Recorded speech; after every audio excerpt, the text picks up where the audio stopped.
Hello? Oh, good. Okay. I apologize for that. I don't know what in the world went wrong. I think I must have had a senior moment. Okay, let me start again. I received some really great questions, some of which I did not know the answer to. So I will put in the chat a link to a cheat sheet or a guide that will help you with information, questions you should think to ask, and um, where you can go to get the answers. Because I had such an easy time coming to France. I had an agent who helped me do that, and I had already purchased a house. So I did not have need of acquiring an address or housing, which my agent, French Connections HCB, does provide so wonderfully in their visa package. Um, Let me start by saying that, let me get that link first and put it in the chat for you.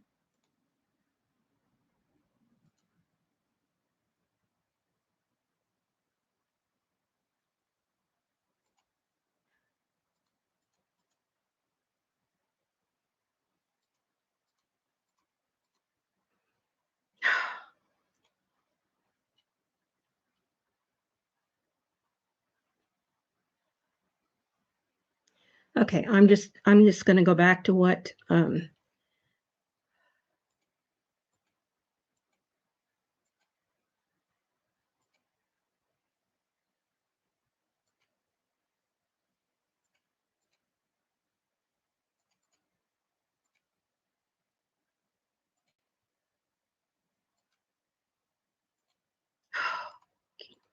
I really apologize for this. Okay, I'm just gonna do this off the cuff. I can't find my, um, cheat sheet in my whatever. So, I get $1,205 a month in Social Security.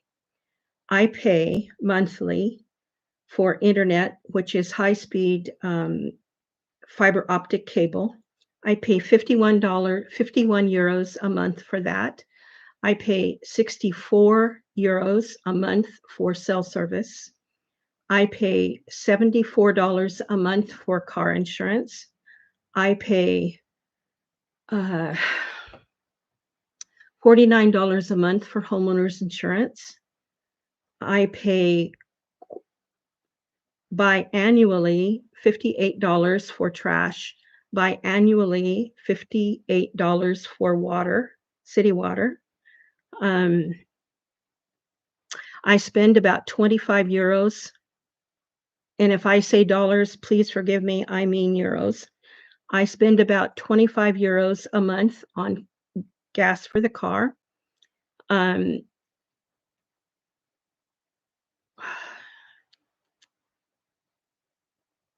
Electricity through EDS costs about anywhere from 35 to 78 euros every 2 months and comes out automatically out of my checking account. Um, there's there's the thing I needed to look at. Okay. Let me see if I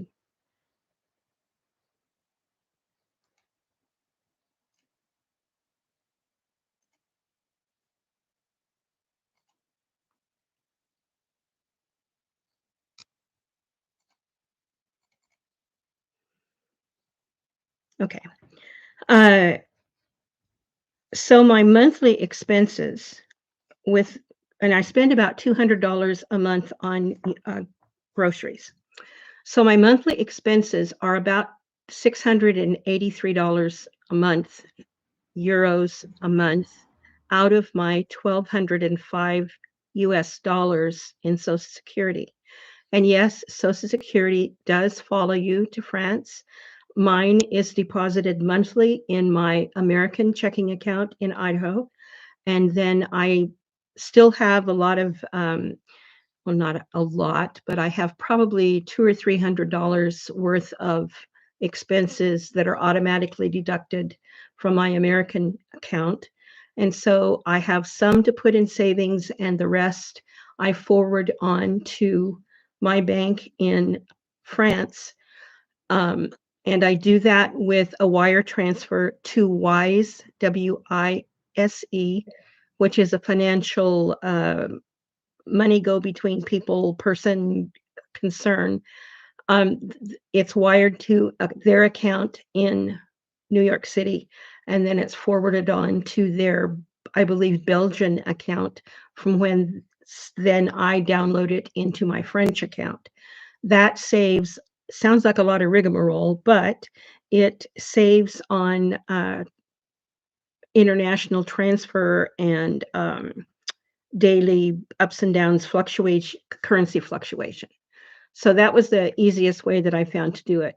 You also, and this was one of the ways that I was doing it, was I would go into the French bank and put in my American debit card and take out X amount of dollars, and which came out, of course, in euros from the machine, and then immediately put it back in as a deposit in my checking account in the bank. So that was how I was doing it for several months.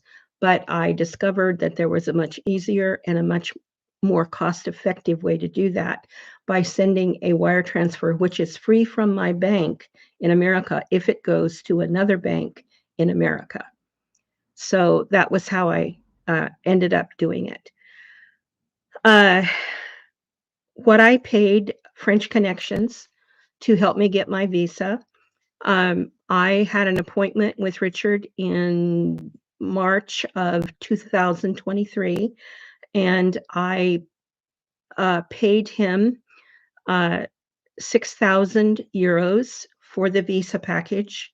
I paid 900 euros as a fee for them to find the vehicle that I wanted.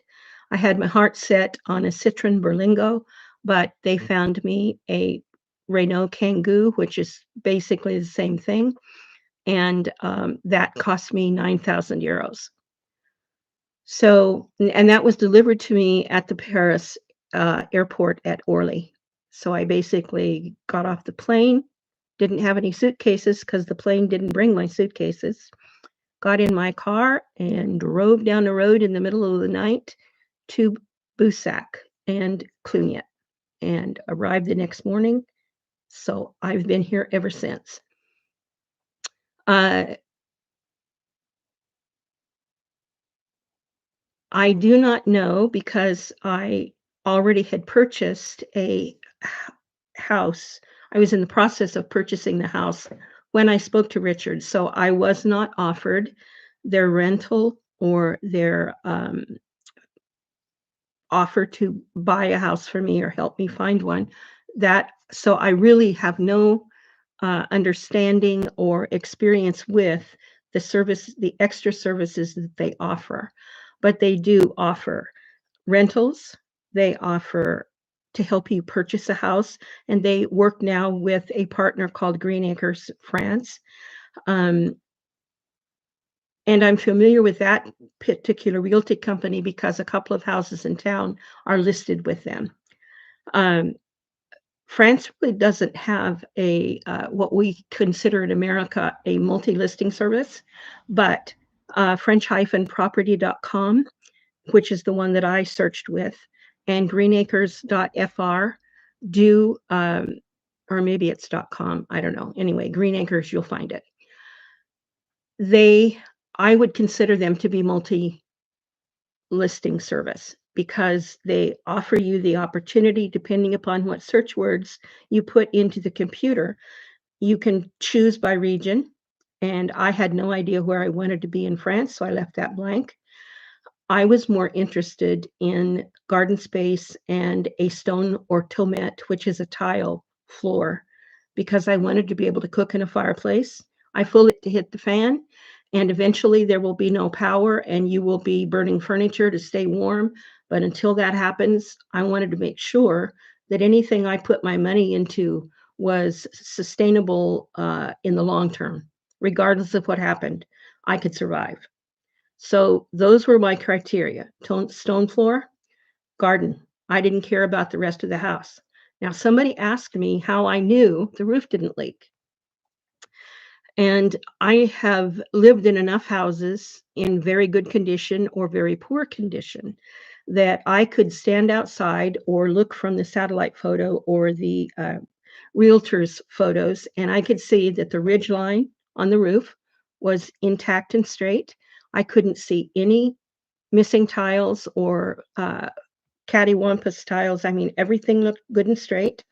Plus, the attic space, which is the second floor here in France, had been totally renovated and completely plasterboarded with exposed beams and painted white, and there were absolutely no stains there.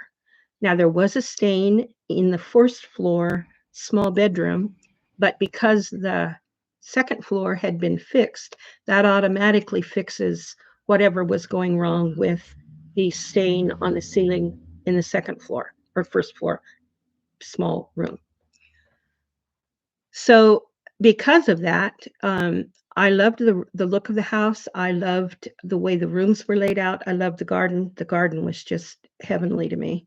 I bought it sight unseen. There was absolutely no reason for me to come to France to check it out. I only had $50,000 US dollars to work with. So my money was limited, and I felt fully confident in the photographs and the videos that I was presented as part of the sale. Had they been lying photographs or lying videos, the contract that I signed, they would have been up the creek without a paddle. So as far as I was concerned, I was covered. I felt completely confident in doing that. Number two, I had an agent who helped me with my visa, making sure everything was done correctly. So I had absolutely no qualms about getting on that airplane and sailing out east instead of west. Um, I absolutely love it here. I have absolutely no plans to go back other than for a luxurious 2-week vacation someday, maybe when the kids find out what I'm doing. They still don't know yet, by the way. Uh, let's see what else. The link that I've given you, or let me go find that link for you, because I have a link to a doc on my Google Drive that will give you some information that another company has put together. Um, let's see. They're called Baguette Bound, and they are a Texas couple who has moved to, I believe they're in Bordeaux, so they're not too far away. But they've got a list of information, and I will make certain that you get that link, because I would have been spinning my wheels and reinventing my wheels to provide the information that they have on that, plus the link to French Connections HCB, and you should be totally covered for anything that you need.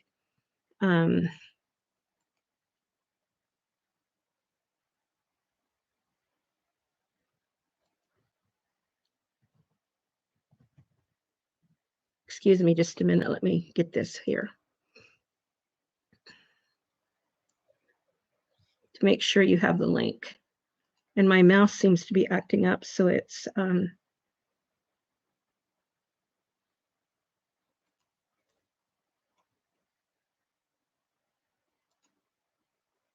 okay, I've got the link. Let me go to the link. Here goes the link to the Google Drive.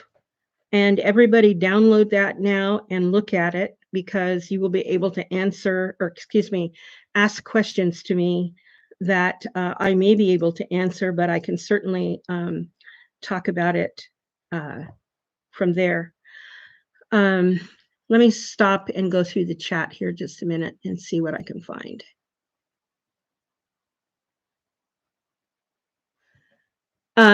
Because I'm 76, 76? Yes, 76. Because I'm over 65, the French language requirement for getting any visa, long-term, short-term residency, whatever, doesn't apply to me. However, being able to speak French would be absolutely wonderful. I read it much better than I speak it, but I know enough to get by to ask someone if I need something, or thank them for helping me, or can you tell me how to get such and such? I can do that. But I spend so little time out in the public interacting with other people, which is probably a failing on my part, but I'm too old to change now. Um, so I really don't, that's not needed for me. However, I realize that some of you who are interested in moving to France consider that to be either a drawback or a hurdle to get over.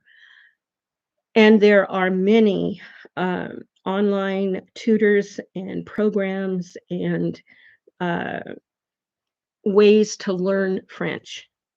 If I were to do it again and had to do it, I would go to bed with earphones in every night. When I went to bed, I would spend half an hour listening to French, not necessarily speaking, but just closing my eyes and listening to them talk. Someone who can actually talk clearly and not the patois or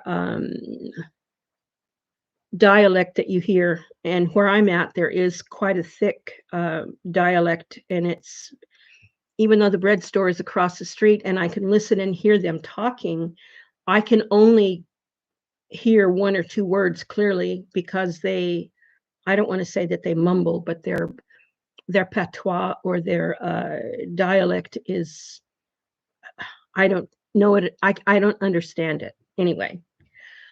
But I would go to bed with it. When I got up in the morning, as I was laying there kind of waking up, I would put them back on and I would listen again, and I would end and start my day hearing French. I would listen to French TV, and I would start listening with the captions on, and then I would watch the movie again without the captions because you know what's happening. And if you have to, close your eyes and listen to the French. You would be surprised how quickly you'll pick it up that way. Um, there are some very good programs. Pimsleur, Pimsleur, I believe. Ler, yeah, Ler.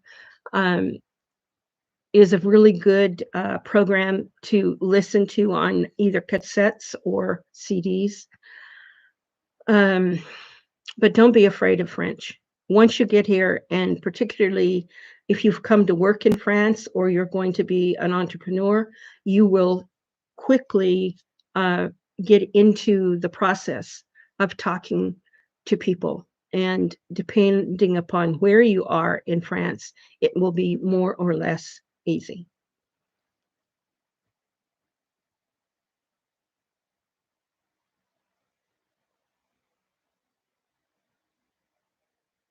Yes, I see Jace or Dragon is saying if you live in the European Union, you can easily settle in France. And I did not have, even though my maternal grandfather was born in a part of Italy that until 1862 was part of France, and therefore the people whom he left behind when he moved to America speak not only French but Italian. Um, I did not try to claim lineage to get my visa. I had purchased a house, so I had an address in France. I had enough money to get here, and I had the documents required to get a legal visa. So that was all that was required. My only concern when I first started this process was my 74th birthday was coming up on March 4th, 2023. And somewhere online, I read that you could not get international insurance if you were over 74. If you had hit your 74th birthday, they could deny you carte blanche, didn't have to give a reason. And so I literally had a few weeks once I decided in the middle of February to make that purchase of the house. I literally had a couple of weeks to get a year's worth of insurance so that my visa would be covered. You do have to have good insurance to get a visa.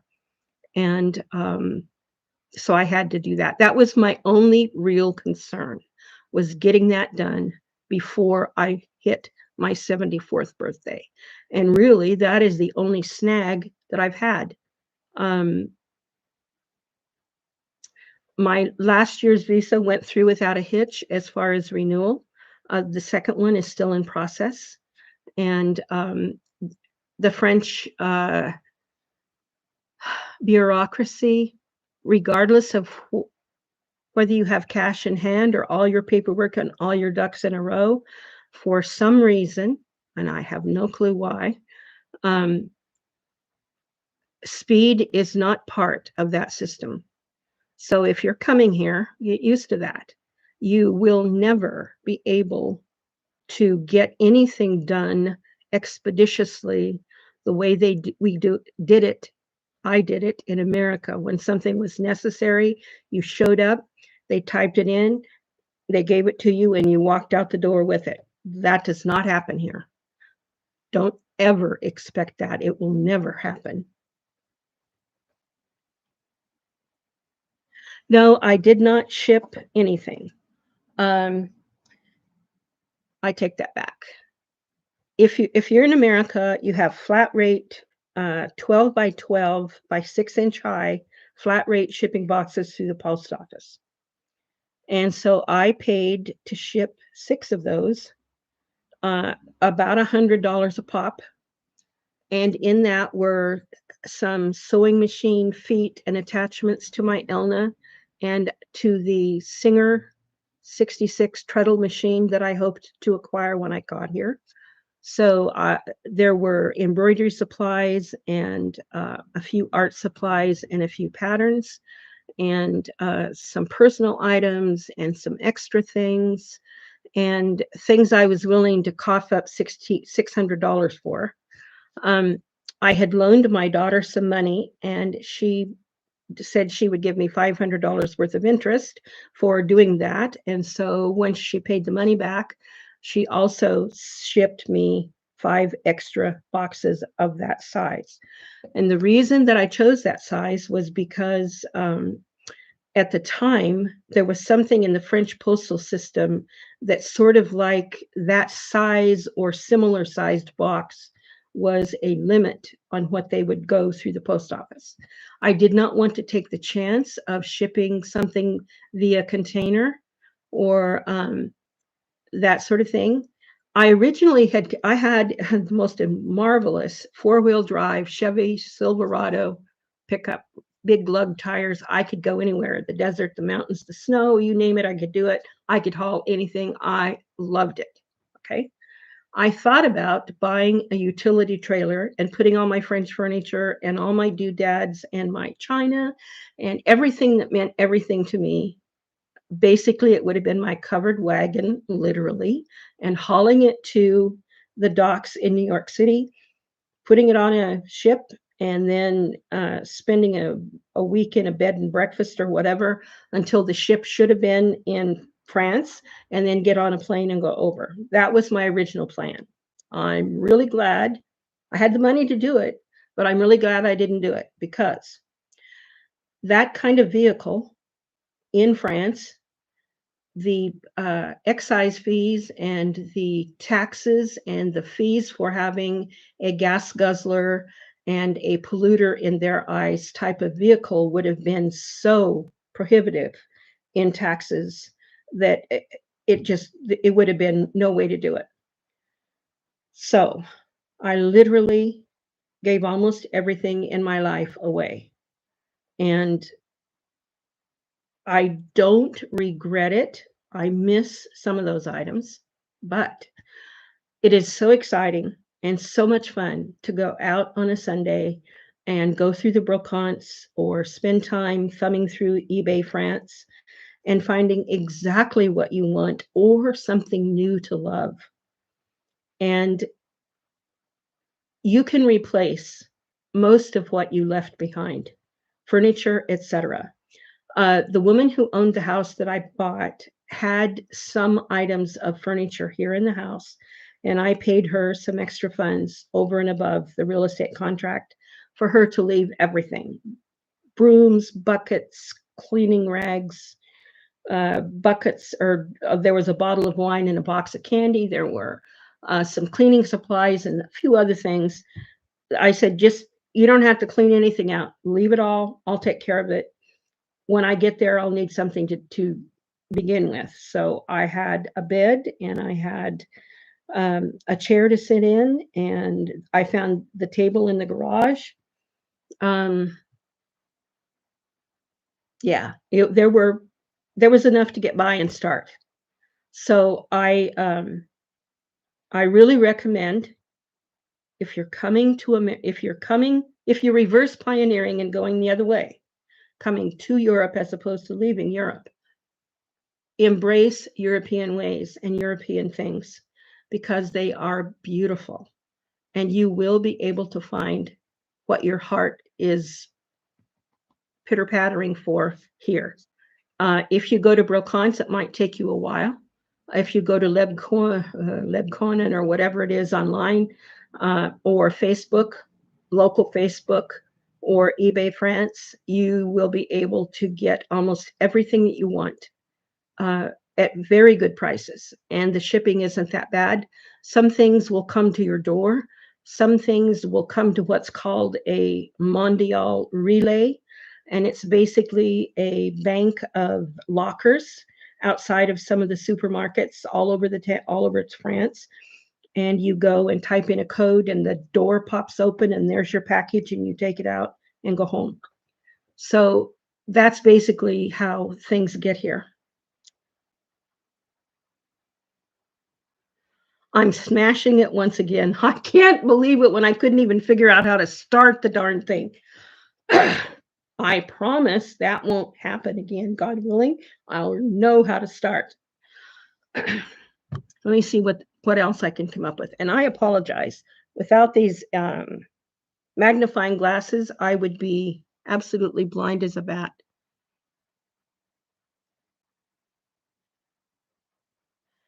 Yeah, there are lots of let me know if you have downloaded that document that I put a link to. I would appreciate it if some of you would go through it and look at it. And I tried to put in the questions that I knew about, what I thought might be questions you should consider thinking about and asking. And uh,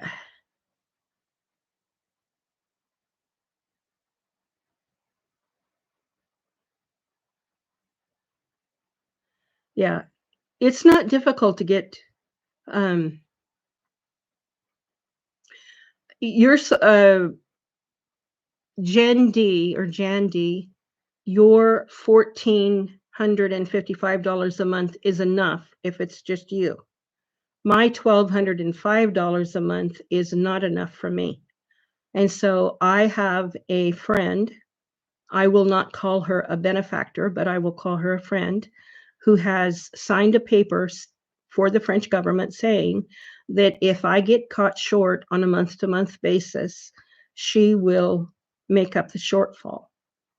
So that got me my first visa renewal because I had that, which makes up for the fact that 1,205 does not equal 400 and whatever it is that they require for a minimum, basically French minimum wage for one person.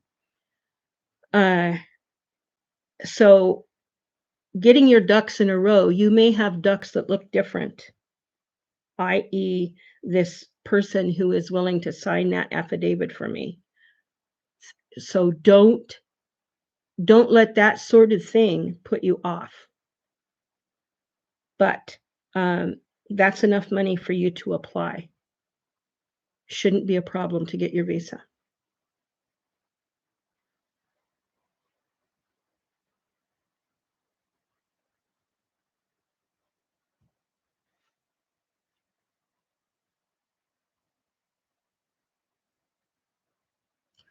My husband was a marvelous man. And it's funny because he got seasick terribly. But he bought, when he lived in Alaska, he bought a boat and went longline halibut fishing out at Dutch Harbor. And he said that the first time he sailed into Dutch Harbor, a feeling hit him like he was home. And he'd never felt that before. And he was married to someone else at the time, and this was years ago. But when he and I met, and he was a black powder rifle enthusiast, and sharing his life was wonderful. But when he told me that story, that Dutch Harbor was where he felt at home for the first time. We found out later that his mother's relatives had been whalers and had put up every year in the Dutch Harbor port. So whatever that feeling, and deja vu is not it, but spirit of place, there's a name for it, and I forget what that is. But when you enter this space where that spirit, whatever that spirit is, and it connects to you, you feel it. It it becomes part of you. It says, "Take me home," or "I'm yours," or something. Anyway, when he told me that that's what he felt, and we were living at the tip of the thumb of Michigan at the time, and we had a little tiny bit of money, and I do mean a little bit, like $5,000. And I said, "Well, we watch Deadliest Catch every week, but I'll bet you anything there's no housing in Dutch Harbor because of the popularity of that program." So being the internet whiz that I am, haha, I got online and started asking questions, and up popped Adak Island, which is smack dab in the middle of the Aleutian chain. And it used to be, until 1994, when Clinton closed it, it was a naval air station, submarine base, and was instrumental in helping in World War II and spying on the Russians, and you name it, they had it. It also happens to be the farthest west in America that you can live and not have a security clearance to get off of whatever boat you get off of. So anyway, I looked at Adak Island, and there were beautiful, beautiful units for the naval officers on that island. And many of them were for sale. Many of them were in derelict condition, but many of them were still in good condition and were in good condition. We bought 2 duplexes, so 4 housing units, 2 complete duplexes for $5,000 US. And we put a few things in the back of the pickup, and he drove the pickup to Seattle and put it on a barge and took the train back to Michigan, and we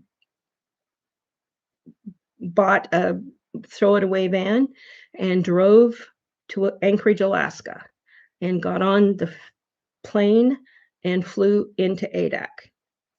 And the pickup was there with all of our goodies on it, and we set up housekeeping. That was in May of 2016. He died in October of 2016. And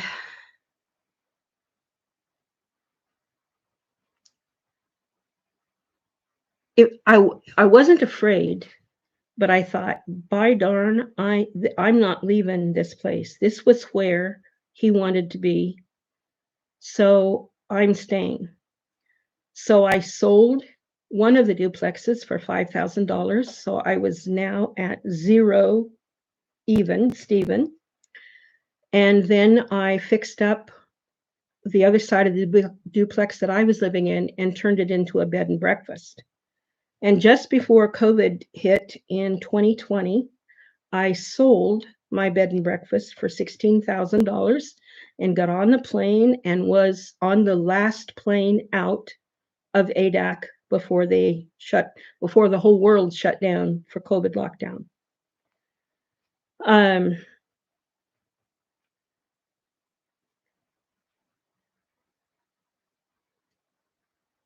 He would have absolutely loved it here. He would have approved of my choice of the house. He would have definitely loved the garden. He loved gardening and putting in fruit trees, and I had to be really careful going out in the backyard where we lived in Michigan because he would have dug another hole and he may not have plugged it with a plant yet, and I would go down with my bad knees. Anyway, so he would have loved it here. And I don't know, he had a hearing disability. I don't know whether he would have been able to pick up French, but he would have figured out a way to get it done. Um, he was an ABD, which means all but dissertation, for a DA in English. He was a creative writer, and he also did Northwest Coast carving, totemic carving with adzes and crooked knives, made all of his own tools. He wanted to open up an artist studio on Adak and teach the native kids, of which there were several on the island, how to make their own tools and actually how to do native carving, because no one there, none of the kids was into anything but playing video games. So that was what he had planned. So when he died, I gave his tools to two of the boys on the island who expressed an interest. And I have no clue what they did with them, but I think that he would have he would have agreed with that.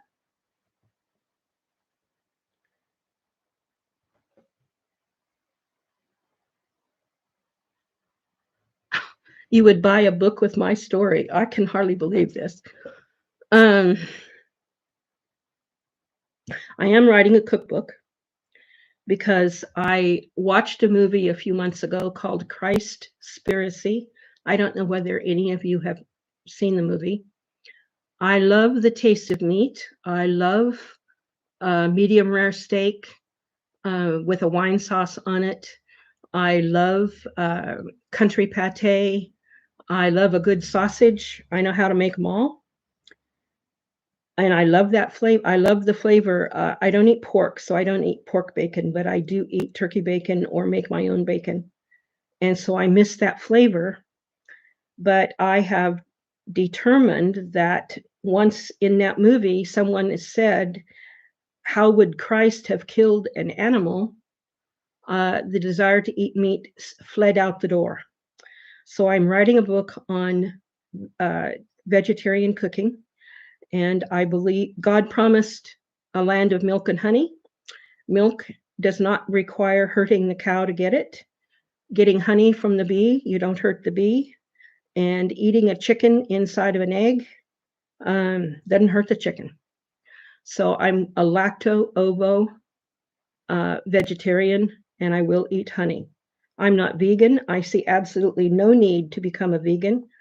When I look at, as an herbalist, when I look at the skin and the flesh, the way it's attached over the bones of most vegans, I see an unhealthy condition. I do not see the beautiful pink, vibrant, hydrated color. I see lack of, they don't eat oil. Some vegans don't eat any kind of oil at all. No butter, no oil, no nothing.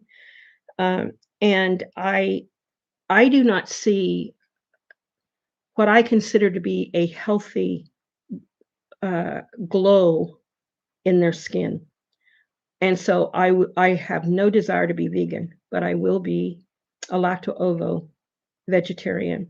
And there are incredible ways to make good French food.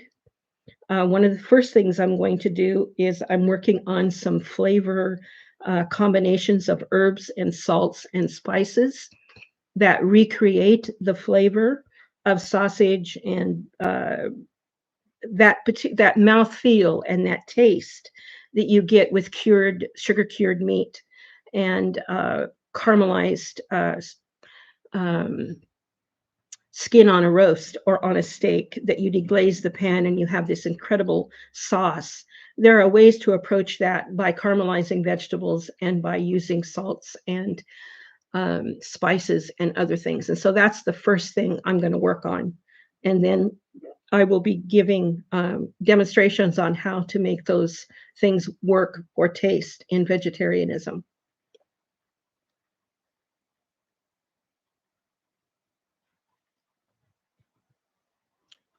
Um,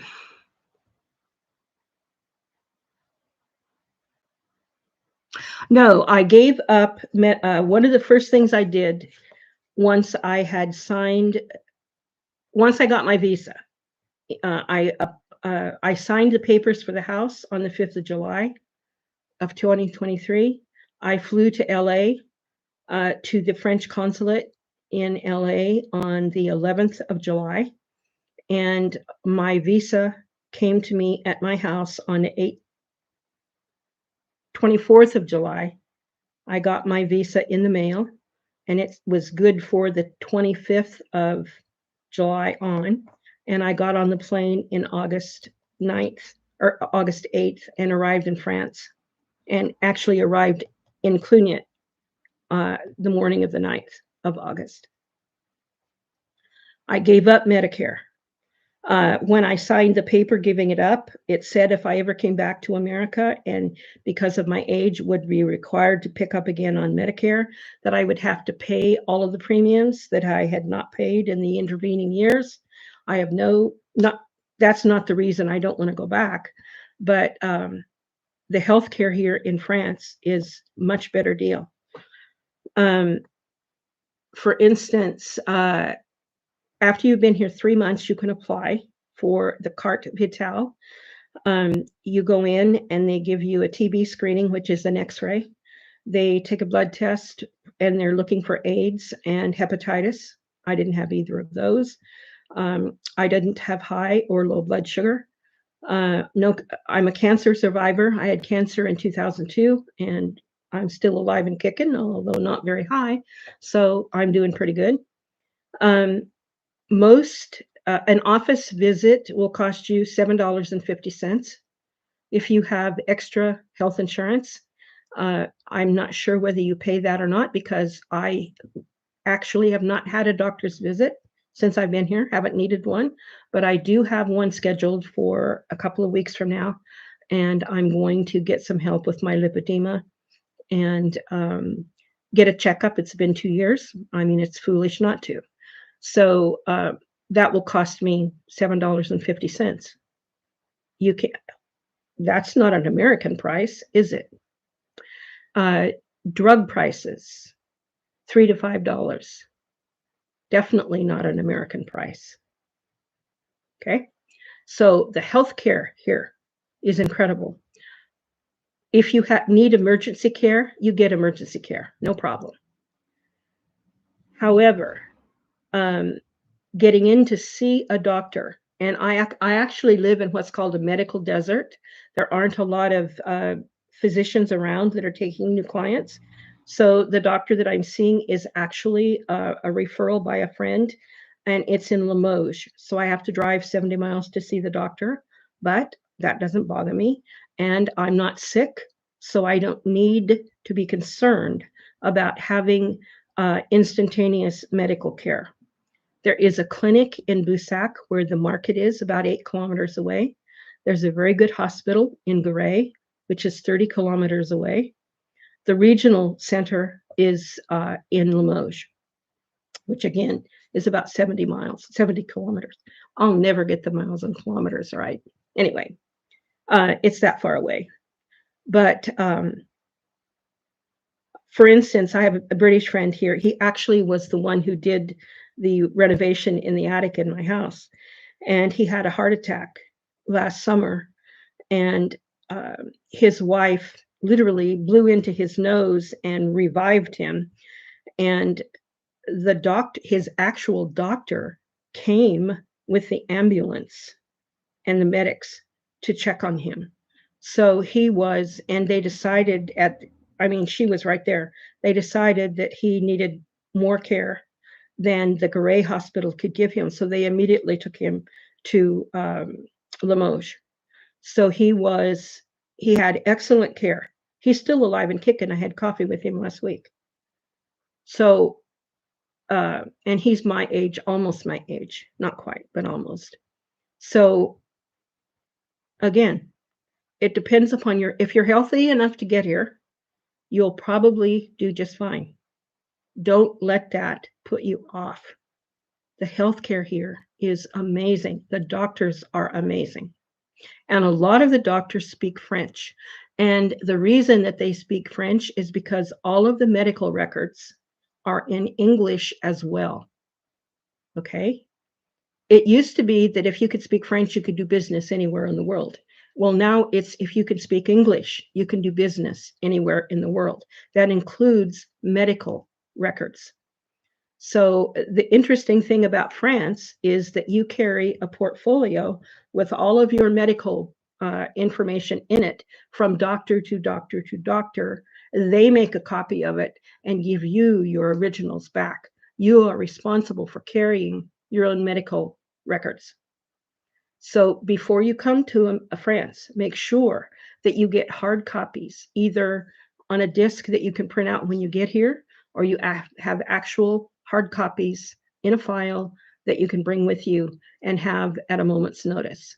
Because, yeah, that would be my recommendation. I would do that. So you have time from the time that you buy a house or decide to get your visa, whatever, you have time to start getting all of your medical records because I'm not sure how efficient, that's a wrong word. I'm not sure how easily you would be able to acquire all of the medical records if it had to come by fax. Okay, let's see what else we got.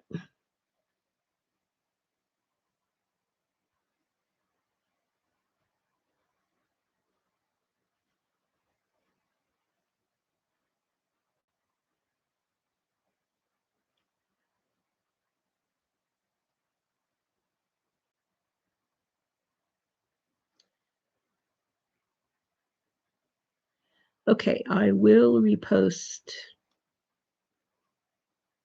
Let me get that link for you again.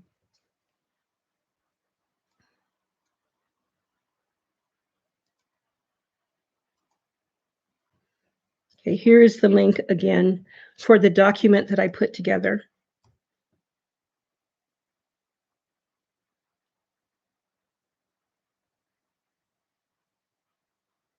Yeah. This document has French Connections address, which is also my affiliate link. So if any of you decide you want to move to France and you mention my name and follow that link, that will help me out as the little old lady. There is also a link to Baguette Bound, which is a link to their newsletter, and the freebie that they offer in exchange for your email is a marvelous guide that has links in France and things that you should or should not do and things you need to be aware of and etc. It would have taken me 6 months to put that together. It was put together by a Texan couple who has moved here to Bordeaux, which is down the road and to the southwest. Um, and it's really an excellent resource. And I asked them if I could reference their link because I wouldn't have to reinvent the wheel. So that's there for you.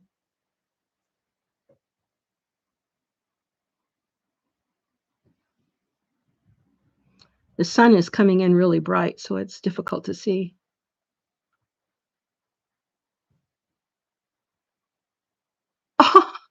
Kimberly Stevens, hello from Fort Massac and reenacting in the French Illinois territory. How in the world did you find me? That is precious.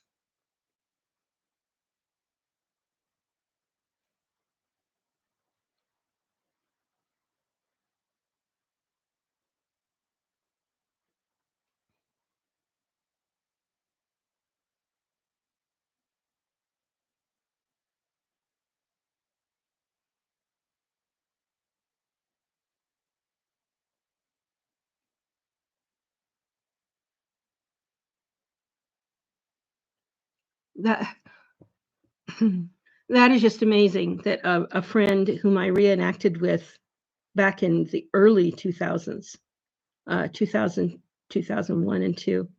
Um, she was even the mayor of her community. She was amazing and marvelous seamstress and needleworker.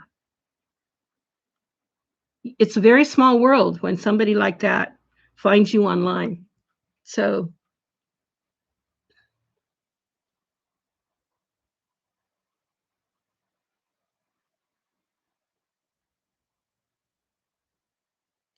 and it's really good that I can go back and take off the front part of this live, get rid of the other one and have this one be, um,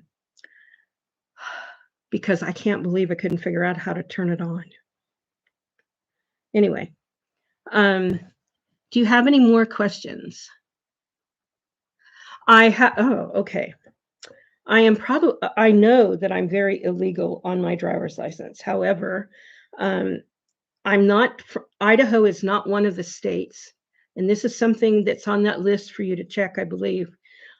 Depending upon what state you live in America, you can literally transfer the right to drive in France, reciprocal across.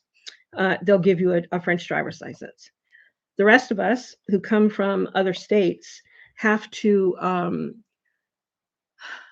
you have to pass the driving test written in French. I have no idea whether they let you take a phone to translate or whatever, but I managed to find a manual so I could at least know the street signs and know what things are, and I can read the book 3 or 4 times and figure out. And there are practice tests in French to to pass the exam. Once you pass that exam, then they make you get in the car and show them that you know how to drive, and then they'll give you your license. So it's not difficult, but I've been driving for almost 2 years illegally.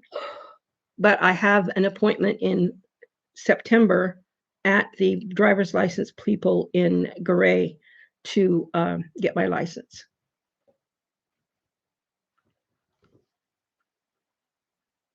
Let me see if I can pop this chat out so I can actually see it better. Okay.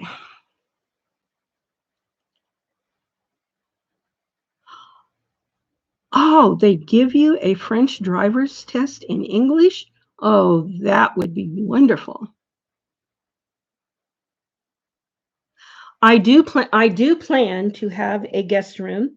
Um, the benefactor is going to come and electrify the first floor because there is no wiring there. They are going to put in a bathroom. They are going to help, but not completely do the stairwell. And that's what the GoFundMe is to make up the shortfall there.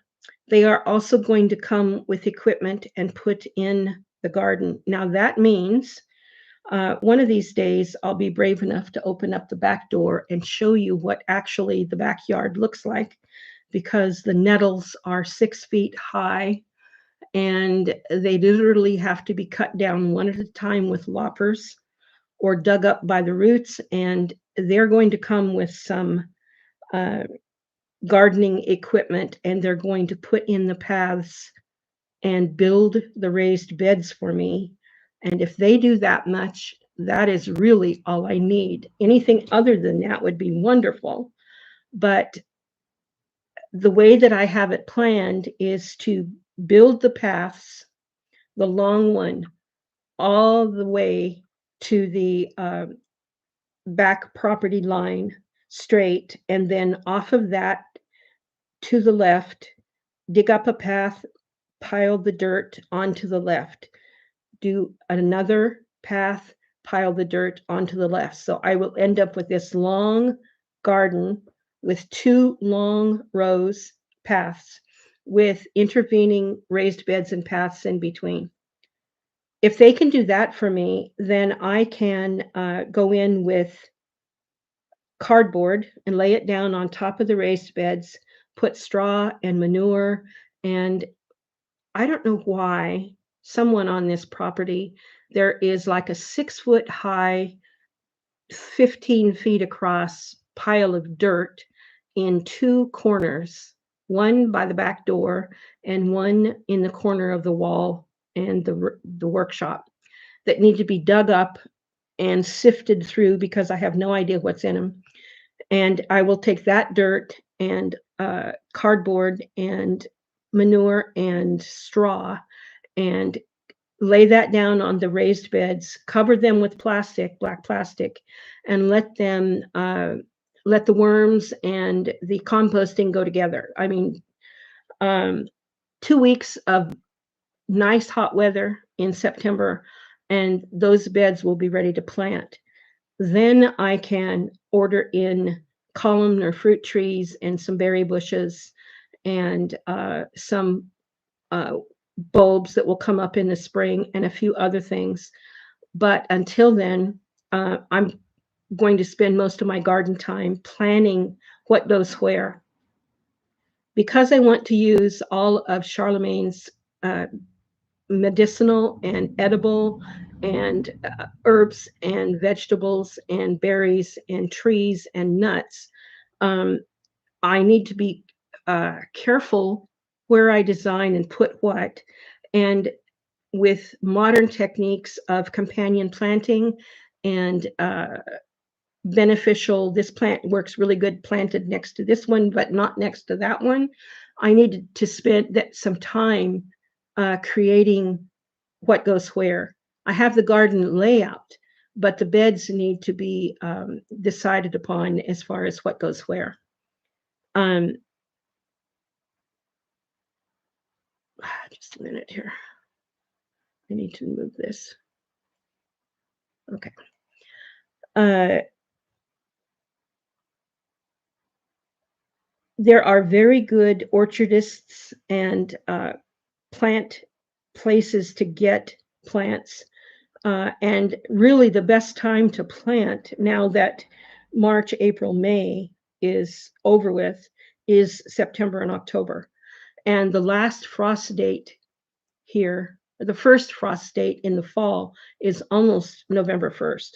I mean, I've been here 2 winters and it didn't get cold. It didn't freeze until way after November 1st.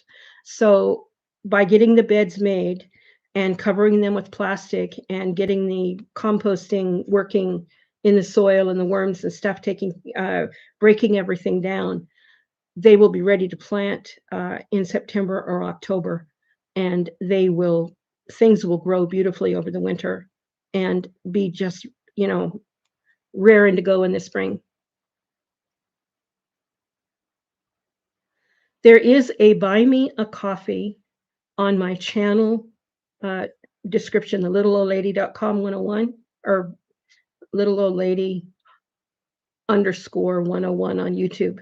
You will find in my channel description a buy me a coffee link. And I believe there is also a GoFundMe link there as well.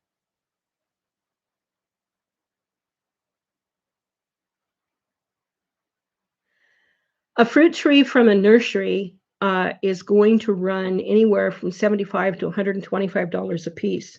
However, I have found an online source where I can order in, because I would be ordering several, if not many, columnar fruit trees at one time. They would come in a bundle and be much more cost effective, anywhere from $39 to $70 a piece. And I don't know whether you're familiar with what a columnar fruit tree is, but most fruit trees grow up like this and then way out. A columnar fruit tree literally grows like this, and the little fruit, they almost grow like right on the trunk. So you could have a whole row of fruit trees spaced 3 feet apart, and they don't get any higher than 7 feet, and you can trim them to keep them from getting any higher than that. So you literally can stand there and pick all your fruit and do all the pruning and everything that you need to do. You can have they come in cherries and peaches and plums and apples and pears. And let's see, what else have I seen? Several different varieties of pears, several different varieties of apples, several different varieties of cherries. Um, I don't know if any nut trees come on columnar or not, but it was coming up with the columnar thing was a happenstance. Somebody happened to see a tree that was growing a certain way, and the sports or the spurs or the branches that came off that tree reproduced in the same fashion. And somebody went, aha, and propagated it. And it has taken off by storm. So it allows small spaces, either a patio or a balcony or a small garden, to have incredible variety. And that's what I want in my backyard. This particular backyard on this property is probably one of the best backyards in town. I have a garage and a workshop, which is not usual in this village. Um, a stone wall surrounds the property. So it's kind of like having your own monastery garden almost. I mean, it's going to be interesting. Once the garden is up and running and blooming and producing, I will, if necessary, just open the door and have a little table out in front with free food on it that I've picked that morning. And people, when they go to get their bread across the street, they can come and have free fruit, because I really don't know if I want people coming for you pick, but we'll see. But I would love, once the garden is up and running, to have an open house and have everybody in the village invited on a Sunday afternoon and serve tea and cake or some sort of hors d'oeuvre or whatever, um, and have them tour the garden. I think they'd be surprised, because most everybody, uh, the Brits that I have seen move here, they want a yard that's mowed, which requires a lawnmower or a robot. They want to bring the English way of doing things here and doing it. And Americans want a yard too. And you can't eat grass. Well, you can eat some of it, but it doesn't taste very good. So if it's not edible or medicinal, I really don't want it. If I have the urge to walk on grass, there's lots of places around here I can go walk on grass. I don't need the expense or the time of keeping up a greensward out in the backyard. I would much rather have food to eat and medicine and that sort of thing. Um, but I do want people to see what is possible in a small space. And I do my, as far as I'm concerned, at Charlemagne's behest, his plant list, um, it will be a legacy that I leave this village, or my children, or however my legacy turns out to be, whoever ends up with it. I want it to be absolutely incredible. I want to document everything and have it photographed, and how to keep it, why you do this or don't do that, why certain things grow good next to each other or not, which herbalist in the past used it, and how a current herbalist would use it. That's what I want to do. So forgive me if I don't have a lot of videos that show work on the house or work on the garden or interacting with neighbors or whatever. Um, I'm concerned about making sure that that sort of information gets done, and it will be given away. I'm not going to sell it. It will be on the little old lady.com. Yeah, the little old lady.com, which is my website that goes along with the little old lady underscore 101 YouTube video. And um, I want people to know what I know. I don't want to die and take it with me. I want to make sure it gets out.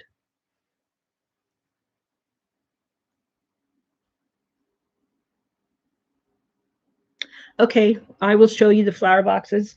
I had to take the primroses out because it's very, as the sun comes in and it's cooking my primroses. So I dug them up and put them in a small pot. And the petunias love the sunshine, so they will do much better. The petunias and the pansies like the sunshine.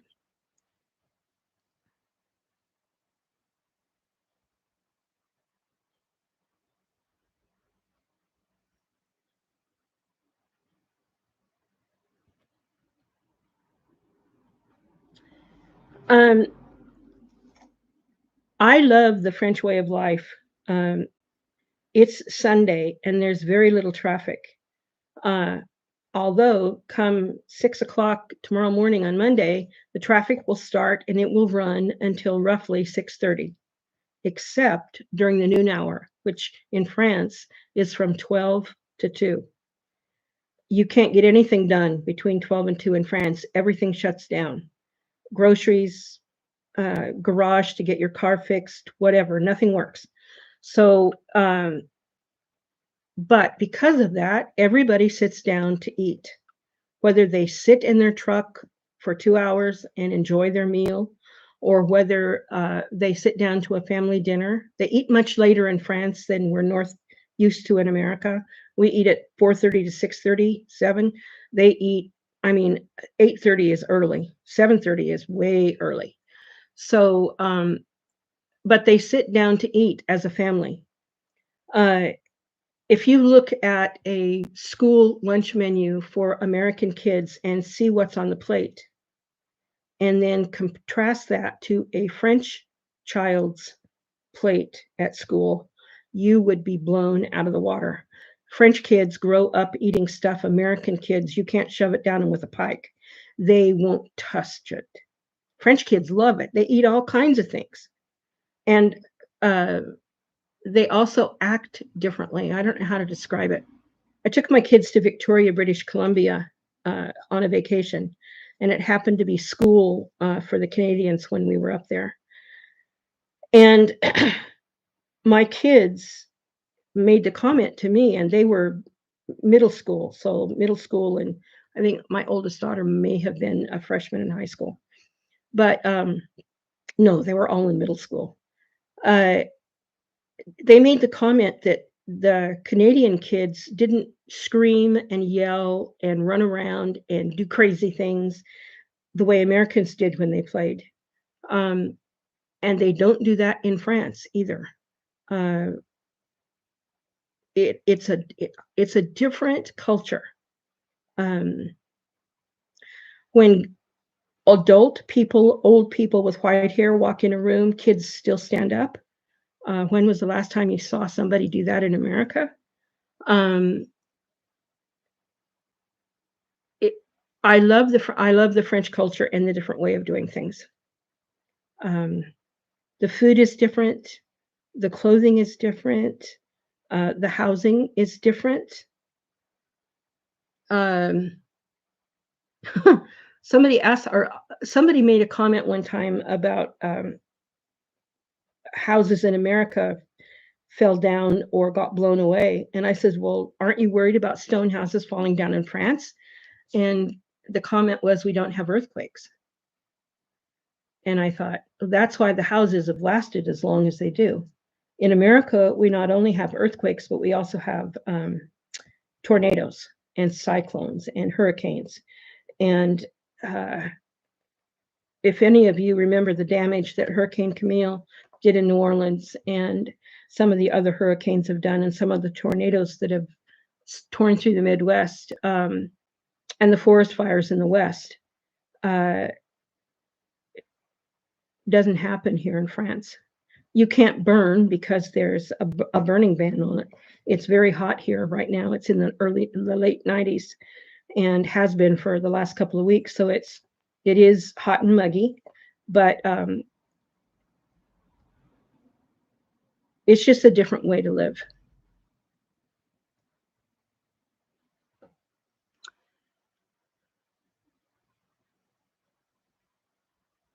Did I get what cards from the post office?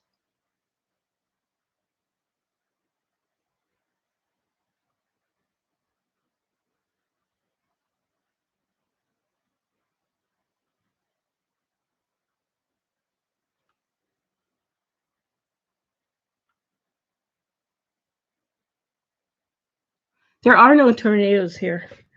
Um, if you live on the coast of France, the south coast, you're going to have mistrals, which are desert heat storms that sweep in across the Mediterranean and carry rain and blasting hot winds. If you live on the Atlantic coast, you're going to have in America, you would call them a nor'easter. If you lived on the northeast coast of America, you those kind of storms, I would assume, I don't know for sure, but I can't imagine why you wouldn't get an Atlantic storm sweeping in that would bring that type of gale force wind. And but I don't. In the last 2 years, I haven't heard any weather reports or whatever of storm damage. I think in Normandy and Brittany, there may be more than below the part of Brittany that sticks out, and you come down by New Rochelle, down toward the Basque Country, Bay of Fundy. No, it's not the Bay of Fundy. Anyway,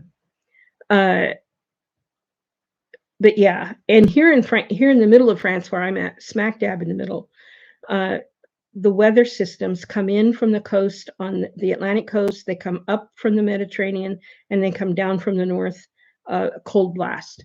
But if there isn't a weather system on the move in one of those directions, then the air can get, I don't want to say stagnant, but it doesn't really move a lot. So you don't have a lot of breezes to blow the cold in or blow the hot out. But once the air starts moving, it clears whatever right away.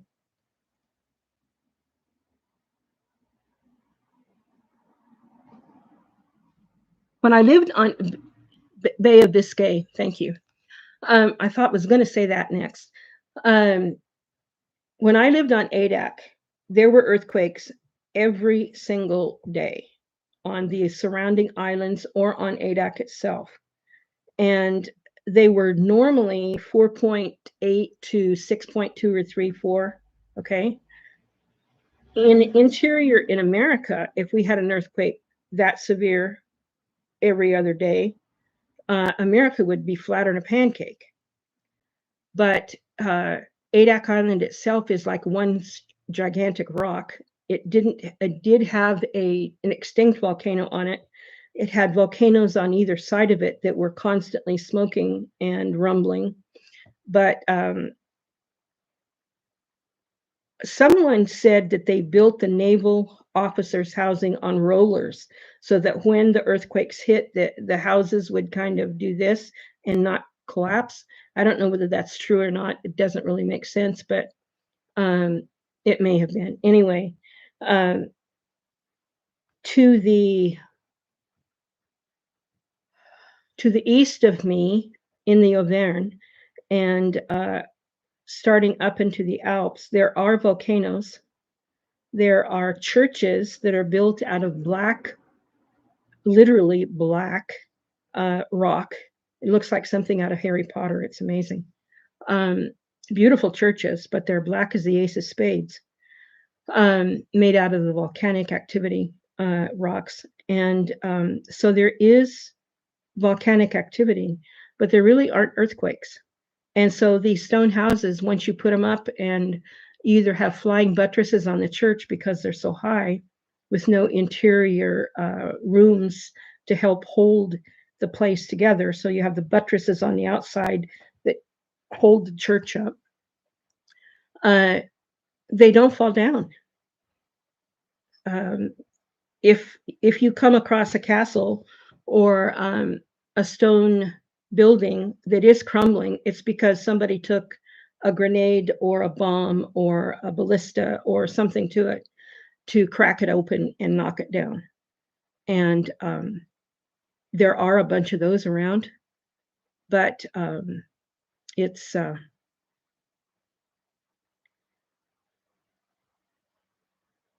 anyway, when I first moved to Idaho in 2020, when COVID hit and I was in quarantine in my daughter's bedroom, I was sitting there and an earthquake hit. And I went to the door and I opened it up and I said, "That was at least a 6.2. She says, "Shut the door, you're in quarantine." And I said, "Okay." So 20 minutes later or so, the news came on and said it was 6.4. She says, "How did you know?" I said, "You get used, you can tell. when you live on an island that has earthquakes, you can tell. You're a good seismometer, seismograph, or whatever they are. Okay, what time is it? Oh my goodness, 5:30. I have a Zoom call at 6 o'clock. So let me see what else we got going on here.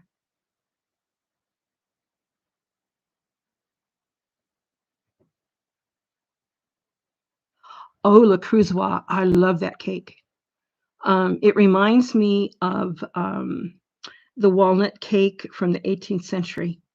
It's probably the same cake, but it is marvelous.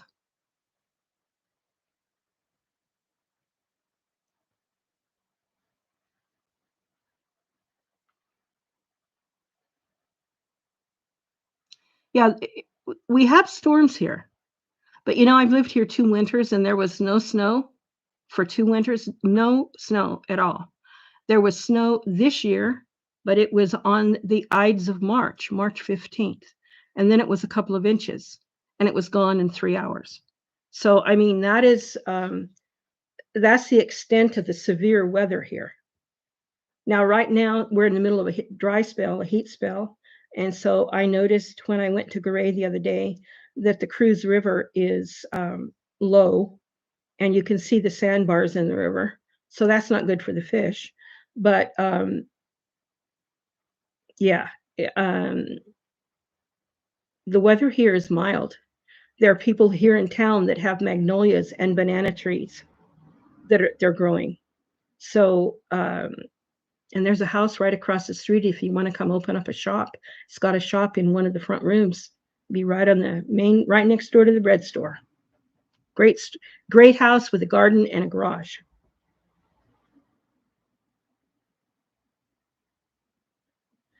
I don't know about pre-existing conditions. I didn't have any trouble getting the carte vitale. I had my surgical from my cancer and my lipedema physical therapy information with me when I went to that appointment, and there was no problem getting the carte vitale at all. Which that would have been in America would have been a pre-existing condition, but it was not a problem. You just have to prove you don't have TB or AIDS or hepatitis A, B, or C. And they give you a blood test that takes care of that. They know when you walk out the door whether you're healthy or not.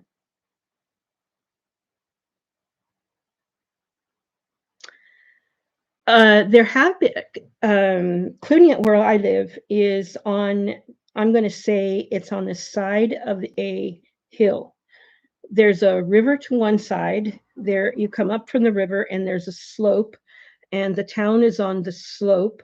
And then behind the town, it breaks up into another higher slope and some roly-poly mountains. But there have been some bouts of rain that came through that they talked about flooding.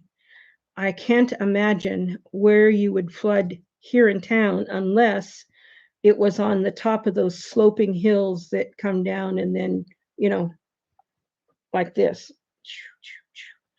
that may sheet off the mountain. But the storm drains and the culverts and the sidewalks and asphalt would make it run away from the town. Now, my particular house, when they put the sidewalks in, there is no grate in front of the door for water to drain down in front of the door and go under the sidewalk and into the street. And so if it really pours rain, it splashes on the bottom of the door, splashes up and hits the bottom of the door, drips down, and comes under the door a little bit. But the floor is stone, and it mops up quite easily. I believe I would like to dig up the little piece of concrete strip that's there and put in a grate and some gravel that would allow it to drain the other way as opposed to coming in under the door a little bit. But really, that's the only problem that I have with the house is that.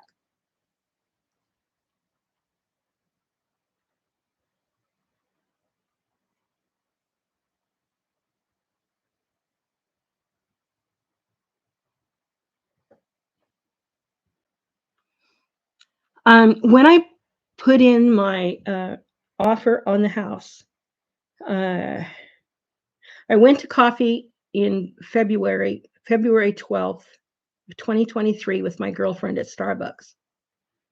And that was a Friday.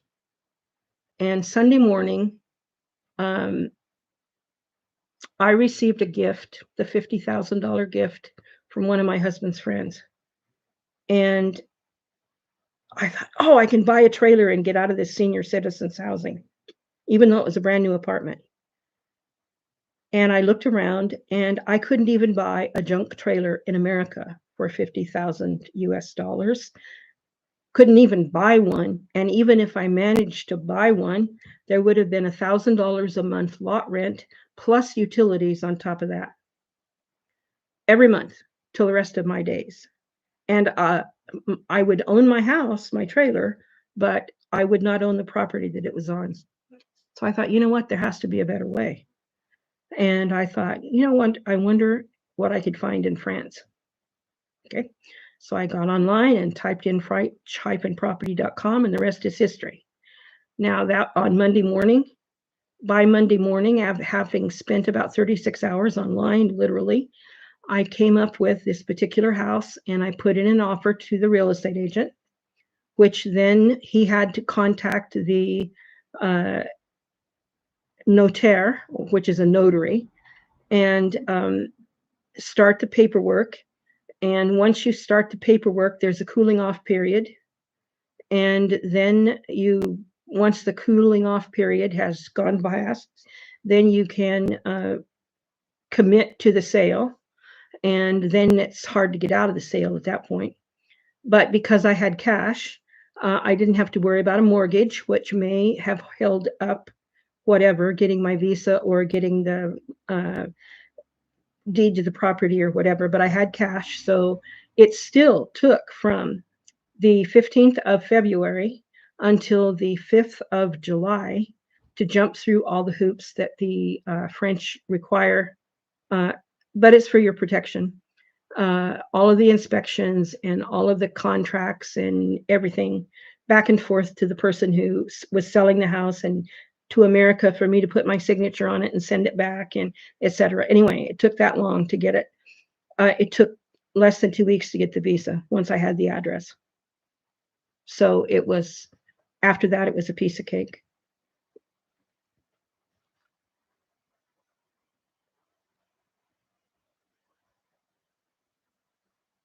I don't want to meet a wonderful French man. I'm sure the French men are wonderful and they are romantic. But let me tell you, nobody beats Sam Elliott. Sam Elliott would come on with a Cattleman's or a Southern Pacific or Union Pacific commercial on TV, and my heart would melt. I mean, his voice just, and my husband thought that was the funniest thing ever. He says, "Your sweetheart's online again." Anyway, no, I can't, when I get to heaven, if there is such a thing, and I meet him there again, I don't want someone tagging along behind me or in between us. So no, I really don't want to meet a French man. I would not mind having French men friends. I mean, it would be fun to go to a barbecue or have a drink or go to a movie or in a group or whatever, but I have no desire to date. I have no desire to meet another French man, another man of any persuasion. Um, my husband and I could have knockdown, drag out verbal sparring. Um, he never admitted to being wrong if I was turned out to be right, but next time he would listen first. And he had a cousin named Carolyn Kaiser, who was president of the American Poetry Society and quite famous. And when we married, I said, you know, I really don't want to have people mistake me for her. that would be not good for her. So I said, "Would you mind if I kept my maiden name and added your name to it hyphenated?" And he said, "No, not a problem." So in all the years that we were married, 20 plus, whenever he introduced me, it was, "This is my wife, Carolyn Smith Kaiser."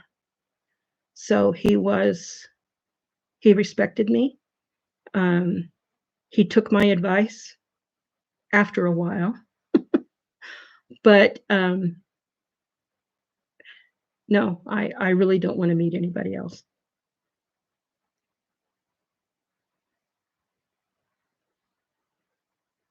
Yeah, my house insurance, or not insurance, my taxes for this property, 170 square meter house, 3-story stone house, 632 square meters of garden, a garage, and a workshop, 487 euros a year. That's not very much money. You cannot imagine 1,800 square feet in America in a postage stamp yard, it would be at least $2,000 a year for taxes. So no, the taxes are not bad. The upkeep, as far as utilities and insurance, is not bad. My outgo in utilities and insurance and groceries and gas for the car is about $683 a month. Euros. 683 euros a month. So I'm doing fine. If I want to go out to eat, I can. If I want to go to the tobacco and have a coffee, I can.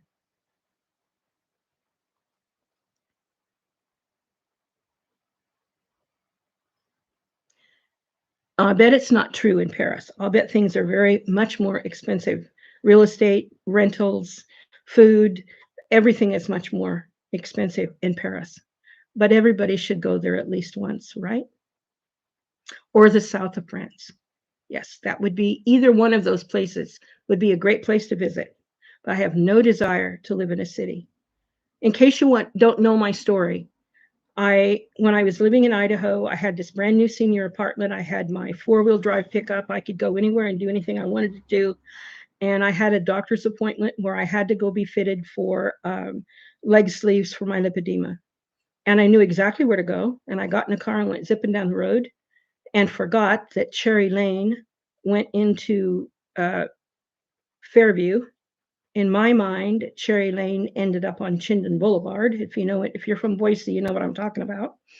Anyway, I went sailing through the Cherry Lane and zipped on down to Chinden Boulevard and turned right. And 16 miles down the road, I realized I was lost.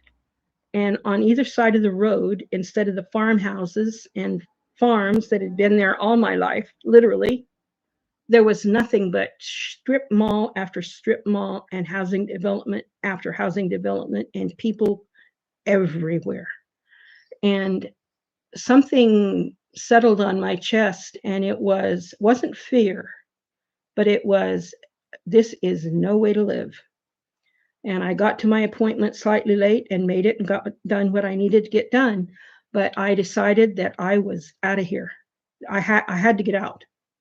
And it was the very next week that I had the wherewithal to do that. And I put the wheels in motion and left. Now, in case you don't know, my kids, of course, thought I was absolutely stark raving mad, insane. They didn't talk to me for a couple of months. They didn't ask me what my plans were, how I was preparing, any of that stuff. They just thought I was crazy. So, for their sake, as well as my own, I did my homework. I got an agent. I made sure that my butt was covered and that I knew what I was doing. And once I had all my ducks in a row and my passport, which I already had, and my visa in hand, I was out the door. But I almost literally had to escape on that plane to keep from getting committed because they really thought I was crazy. Now, all the internet YouTube gurus tell you never to tell your family and friends what you're doing on YouTube. The reason for that is because you want the people who actually discover you and come to watch you to be hooked on your content and watch you all the way through and comment and like and share and all of that sort of stuff. So my kids would probably come and watch one video and go, "Oh my God, mother's at it again. Crazy." And so I haven't told them. Now, some of my shirt tail cousins have discovered me, and Miss Kimberly Stevens on here on the list is a reenactor friend from years ago in Massac, Illinois. So yes, people discover me, which is wonderful. But I told my shirt tail relations not to tell my kids, and they don't move in the same circles anyway. But I said, if and when you come across them, do not tell them what I'm doing. I want to surprise them. I want to see the look on their face when they discover what I've done. Because thanks to my wonderful viewers and my wonderful supporters, I mean, I'm an internet sensation. I'm a YouTube sensation. I don't know how that happened. I could not redo it again if I tried, although I did delete my channel and did sort of start over and do it again. But anyway, and you'll be happy to know that I've made it to the second level of getting monetized on YouTube. I definitely have enough hours of watch time. I definitely have enough viewers. That's not a problem. But for some reason, there's something sticking. So I'm slowly working through that. And once that gets done, I will be monetized, God willing, and that will solve all my problems. Anyway, I'm waiting to see the look on their face. I really am.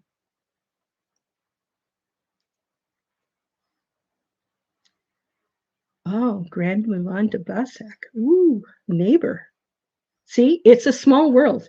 You have no idea who is going to come and find you. So it is, I'm really excited about the garden. I would like to go through and create a video about each plant, what it is, why it's medicinal or not, how long it's had recipes for it or been in medicinal use. For instance, Bellis perennis and mugwort have been around since 70 AD when Pliny the Elder, the Roman naturalist, wrote about it. So there are incredible information about each and every one of the 70 herbs, plants, berries, trees that are on Charlemagne's list. I would like to do a video on each one of those and herbal monograph that talks about which herbalist said how to use it, why, how it's used, what monastery garden you can find it in France, that sort of thing. If that would interest you, because I need to be doing something in the meantime before they come in September and end of August in September and put the garden in. So if you would like to see that, please say so in the chat and I will get started on those right away because I can do those easily. And evidently being in front of the camera doesn't scare me. All I have to do is figure out how to turn the darn thing on.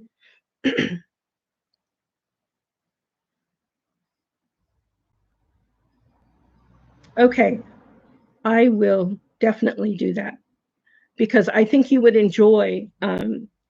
For instance, one of the things that I discovered was there was an herbalist, a Flemish Belgian herbalist in the 1500s who was a marvelous herbalist and very good information. So good, in fact, that Gerard, the English herbalist, literally stole his book, translated it word for word from Flemish or Dutch or Belgian or French, whatever it was in, and translated it into English and published it under his own name and did not give credit to this Flemish guy. So I'm going to make certain that everything that he wrote is put forth again because he deserves that. And I will also show what Gerard says, and I will note plagiarized because he needs to be called out for what he did. Nicholas Culpeper, another English person, herbalist, great information. There's information in Arabic. There's information in Greek. There is information in Italian that have come down since 800 AD when Charlemagne did his list. So I would like to tie all of the information in for each of the herbs, plants, etc., and do a video on that and a monograph so that you have the medicinal information. Thank you, guys. I am really glad you would love to see that because that's part of my legacy. I think I don't really see clients anymore. I eventually maybe I could, but in the meantime, I would like to do that so that the information gets out of here and out where everybody can share it and learn. Yeah, on my main channel, on the little old lady underscore 101, at the little old lady underscore 101, which is the name of the YouTube channel. You should find in the channel description a link to my Go Buy Me a Coffee and to my GoFundMe for the stairwell. And I think there's a PayPal link too, because some people don't like to do one or the other. So I tried to make sure that it was all there. And I want to thank, I have been gifted from my, oh, and the little old lady wish list at Amazon is in there too. I would like to thank you because many of you have bought more than one thing for me on that list, and I appreciate it so much. I was given an oven, so now I can bake bread, and I've actually baked some bread this week, and oh, it was good to put butter on it. Yum, yum, yum. Anyway, so I will be doing that sort of thing. There will be a lot more videos, how-to videos on vegetarian cooking, the French style way, and Mediterranean basin vegetarianism, because the scientific community recognizes that the Mediterranean way of eating, i.e. olive oil and mostly plant-based, is the way that people should eat to conquer inflammation. I'm also working on a course that I will be giving away in a community that we're going to get going here eventually once I figure out how to do it. And anyone who goes through the course in the community, I would be willing then to take you on as a client and deal with you individually, because you would have gotten your inflammation under control somewhat, and you would have discovered whether you're gluten intolerant or not, whether you need an elimination diet or not, as part of the course. And I think you're going to be surprised if you tame your inflammation, you will find that your quality of life is much better. And I'm not an herbalist that says, hey, take this herb for that drug. No way will I go there. Not only is it illegal, but it's unprofessional. I don't know a lot about essential oils, but I do use them a little bit. I do use flower essences. I, of course, use herbs, and I am just excited to share what I know with you. So please, please comment, leave your questions. I will get to the videos eventually, and I will make certain that I will do my best to give you everything I have. And you know what? I am so thirsty, and I have a call at 6 o'clock, so I'm going to have to go. We've been trying to go for almost 2 hours. So I appreciate it. Thank you guys so much. And I love you. Thank you. A bientôt.